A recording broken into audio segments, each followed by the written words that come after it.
Hi hello నమస్తే welcome to signal TV. నేను వందన. ఇప్పుడు మనం బషీరాబాద్ ప్రెస్ క్లబ్లో ఉన్నాము. మెట్రో ఫేజ్ 2కి సంబంధించి ఇక్కడ ప్రెస్ మీట్ పెట్టారు. మరి ప్రెస్ మీట్ ఎందుకు పెట్టారు వారి మాటలోనే తెలుసుకుందాం. సార్, ఫేజ్ 2 మెట్రో విస్తరణ వల్ల ఏ విధంగా నష్టం జరగబోతుంది మనకి? ఫేజ్ 2 గురించి ఫేజ్ 2 వచ్చినప్పుడు దాంట్లో 7 కారిడార్లలో ఇప్పుడు ఫేజ్ 2ని తీసుకురాబోతున్నారు. దాని మీద సరైనటువంటి డిపిఆర్ ఈరోజు ఫేజ్ 2లో ఎంతమంది ప్రయాణం చేస్తారు ఆ డిపిఆర్ వివరాలన్నీ పబ్లిక్ ముందు పెట్టమని అడుగుతున్నాం మేము. ఫేజ్ 2ని ఇప్పుడు తీసుకురావద్దు, మెట్రో రైలు వద్దు అనేది కాదు. ఫేజ్ 2ని మీరు తీసుకొచ్చేటప్పుడు దానికి సంబంధించి ఎంతమంది ప్రయాణికులు రాబోతున్నారు, ఏ రూట్లలో ఎంతమంది ప్రయాణికులు, దీని మీద సర్వే జరిగిందా, దాని డీటెయిల్ ప్రాజెక్ట్ రిపోర్ట్ ఏంది, ఇవన్నీ ప్రజల ముందు పెట్టి దాన్ని చర్చించిన తర్వాత ముందుకు వెళ్ళాలంటున్నాం. ఆ డీటెయిల్స్ ఏమీ లేకుండా సింపుల్గా ప్రకటనలు ఇచ్చి ఇన్ని వేల కోట్లు ఖర్చు అవుతుందని సింపుల్గా చెప్తున్నారు. అసలు డిపిఆర్ ఎందుకు పెట్టడం లేదు ప్రజల ముందు? వాళ్ళు ఏ డీటెయిల్స్ ముందు పెట్టట్లేదు. అందుకే మెట్రో రైలు అనగానే ఆమోదం, మెట్రో రైలు ఒక మంచి సాధనం అనే పద్ధతిలో ఒక ఇమేజ్ క్రియేట్ చేస్తున్నారు తప్ప, ఇప్పుడు ఎయిర్పోర్ట్ నుంచి ఫ్యూచర్ సిటీకి ఒక కారిడార్ అన్నారు. అసలు ఎయిర్పోర్ట్ నుంచి ఫ్యూచర్ సిటీయే లేదు అక్కడ. ఎయిర్పోర్ట్ నుంచి ఫ్యూచర్ సిటీకి మెట్రో రైలు ఏంటి, అసలు అవసరం ఏంటి, దానికి ఎంత ఖర్చు వృధా అవుతుంది? కాబట్టి ఇవన్నీ చర్చించాలంటే ఆ డీటెయిల్స్ అన్ని ప్రజల ముందు ఉంచాలి. ఏమీ లేకుండా ఏదో ప్రభుత్వ వ్యవహారం లాగా అంతర్గత వ్యవహారం, అది ఎక్కడో కన్సల్టెంట్కి ప్రభుత్వానికి సెంట్రల్ గవర్నమెంట్ సంబంధం ఉన్నట్టు వ్యవహరిస్తే ఎట్లా? ప్రజల ముందు ఆ వివరాలను పెట్టాలి, దాన్ని చర్చ జరగాలి. ఎందుకంటే ఫస్ట్ ఫేజ్లో జరిగింది 15 లక్షల మంది ప్రయాణిస్తారని చెప్పారు. ఇప్పటివరకు 10 ఏళ్ళు గడిచిపోయింది, 4.5 లక్షల మంది దాటట్లేదు. దీనికి ఎవరు జవాబు చెప్తారు? అందుకని ఇప్పుడు కూడా ఆ డిపిఆర్ ముందు పెట్టాలి, చర్చించాలని అంటున్నాను. ఇప్పుడు ఎల్ఎన్టీకి వద్దు, పూర్తిగా ఇది గవర్నమెంట్లో కన్వర్ట్ చేయాలి అంటున్నారు కదా, మరి ఎల్ఎన్టీ వల్ల మనం ఏ విధంగా నష్టపోతున్నాం? ఎల్ఎన్టీ సంస్థ ఇది దేశంలో ఒకే ఒక private project metro rail Hyderabad, మిగతా అన్ని గవర్నమెంట్లో నడుస్తున్నాయి. ప్రైవేట్ ప్రాజెక్టు పీపీపీ ప్రాజెక్టు చాలా గొప్ప మోడల్ను ప్రచారం చేశారు, కానీ గొప్ప మోడల్ ఫెయిల్ అయిపోయింది. వాళ్ళు మేము నష్టాలు వస్తే మీరు నడపలేమని చెప్పుకుంటున్నారు. మరి మీరు మీ బిజినెస్లో ఫెయిల్ అయిపోతే బాధ్యత ప్రభుత్వం ఎలా అవుతుంది? మీరు విఫలమయ్యారు.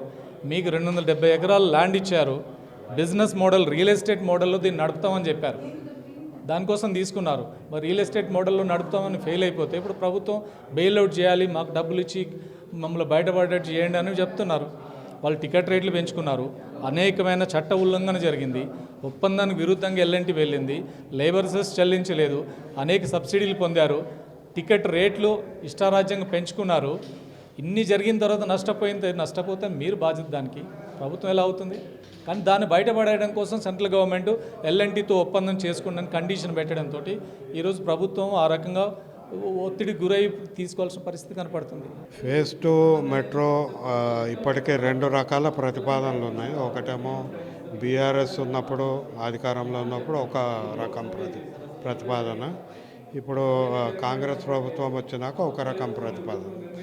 ఈ రెండు కూడా గ్రౌండ్ సర్వే చేయకుండా, ప్రయాణికుల గురించి కానీ డిమాండ్ సర్వే చేయకుండా కేవలం రూట్లు ప్రకటన చేసినారు. అంటే సాధారణంగా ఏదైనా పెద్ద ప్రాజెక్టు 1000 కోట్ల రూపాయలు పెట్టుబడి ఉన్నప్పుడు చేయాల్సింది ఏంటంటే ముందు ఒక అధ్యయనం చేయాలి. ఆ అధ్యయనం చేసి ఆ అధ్యయనం ప్రకారము ఈ ప్రయాణ సాధన అంటే మెట్రో రైలు ఉపయోగపడుతుందా లేదా అని చూసి దాని ప్రకారం అప్పుడు ప్రాజెక్టు పెట్టాలి. ఫేజ్ 2 మొదటి నుంచి కూడా తప్పుడు తడకలతోటి, రాజకీయ ఉద్దేశాలతోటి ప్రకటన చేస్తున్నారు తప్పితే ఒక సైంటిఫిక్ అసెస్మెంట్ జరగట్లేదు. సార్, ఇందాక మీరు అన్నారు ఫేజ్ 1 తేవడమే ఫెయిల్యూర్ అని అన్నారు, ఎందుకు అన్నారు అట్లా? ఫేజ్ 1 ఇప్పుడు 2000 చాలామందికి తెలియదు, 2006, 2007 ఆ ప్రాంతంలో మెట్రో రైలు ప్రతిపాదన వచ్చింది. అప్పుడు 2008లో ఒక సర్వే చేస్తే మన కూకట్పల్లి నుంచి చార్మినార్ నిత్యము రోజు 35 లక్షల మంది ప్రయాణం చేస్తారు. వీళ్ళ వల్ల అక్కడ ట్రాఫిక్ రద్దీ ఉంది, కాలుష్యం ఉంది అని చెప్పి సౌకర్యవంతమైన మెట్రో రైలు ప్రయాణం కడతామన్నారు. కానీ ఆ ప్రతిపాదన వచ్చినప్పుడు 35 లక్షల మందికి కాక 15 లక్షల మంది కొరకే డిజైన్ చేశారు. 15 లక్షల మంది అని చెప్తూ వచ్చి 2017లో అది ప్రారంభం చేసినప్పుడు కేవలం 1,20,000 మంది ప్రయాణం చేశారు. మెల్లగా క్రమంగా పెరుగుతూ వచ్చింది. ఈరోజు రోజు 4.5 లక్షల మంది మాత్రమే ప్రయాణం చేయగలుగుతారు. ఇక ఇంతకంటే ఎక్కువ చేయలేని పరిస్థితి. 35 లక్షల మందికి అని చెప్పి 15 లక్షల డిజైన్ చేసి ఈరోజు 4.5 లక్షలకు మాత్రమే ప్రయాణం చేస్తున్నారు. ఇదే బిగ్గెస్ట్ ఫెయిల్యూర్ అంటే ఇదే. సార్ ఫేజ్ 1 ఫేజ్ 2 రెండు కలిపితే 50,000 కోట్ల ఖర్చు వస్తుంది అన్నారు కదా, మరి ఎంతమంది ఎక్కే ఛాన్సెస్ ఉంది మెట్రో రైలు? మా అంచనా ప్రకారం ఫేజ్ 2 ఎందుకంటే ఫేజ్ 1 4.5 లక్షలే, ఫేజ్ 2 ఇంకొక 40,000 కోట్లు అంటున్నారు. అది పెరగచ్చు, కానీ ప్రయాణికుల సంఖ్య ప్రభుత్వం ఇప్పటివరకు చెప్పలేదు. మేము వేసిన ఒక గంపగుత్త ఆలోచన చేస్తే ఇంకొక 6 లక్షల మంది ప్రయాణిస్తారు. అంటే ఒక 10-11 లక్షల మందికి 50,000 కోట్ల పెట్టుబడి జరుగుతుంది. అందులో కేవలం 10% పెట్టుబడి పెట్టినా ఇప్పుడు మనకు బస్సుల్లో 18 లక్షల మంది ప్రయాణిస్తున్నారు. అంటే మీరు ఇంకొక 1000 కోట్లు పెడితే మనకి ఇంకా బస్సులు వస్తాయి. ఎంఎంటీఎస్ మీద ఇంకొక 500 కోట్లు పెడితే ఇంకొక 20 లక్షల మంది ప్రయాణిస్తారు. అంటే 50,000 కోట్ల పెట్టుబడి, 11 లక్షల ప్రయాణికులు ఇటు, అటువైపు మీరు కేవలం ఒక 5,000 కోట్లు 10,000 కోట్ల పెట్టుబడి పెడితే ఒక 35-40 లక్షల మంది ప్రయాణిస్తారు.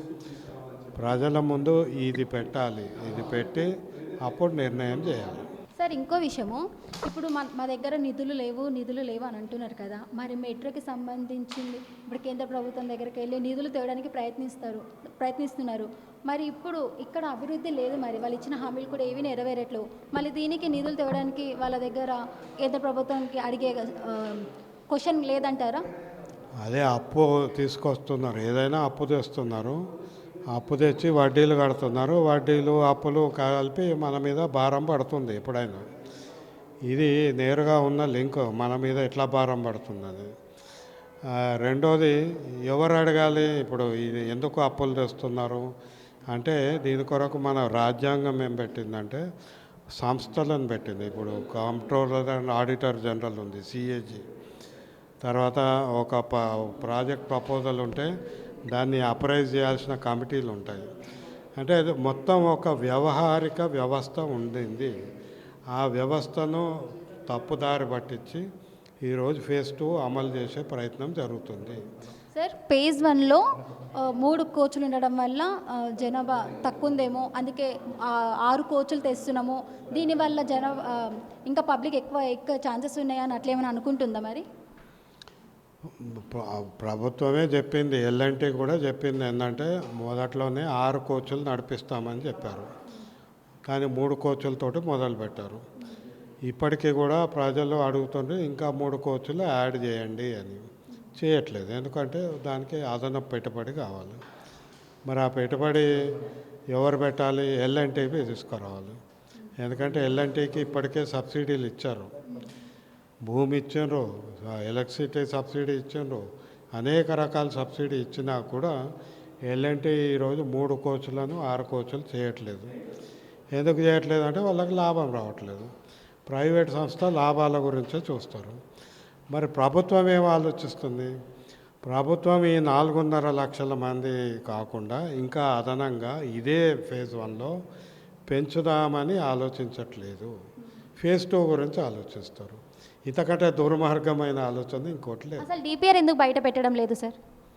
డిపిఆర్ పెడితే ఇవన్నీ ప్రశ్నలు అడుగుతారు కదా, ఎందుకంటే కాస్ట్ బెనిఫిట్ అనాలిసిస్ ఉంటుంది అందులో.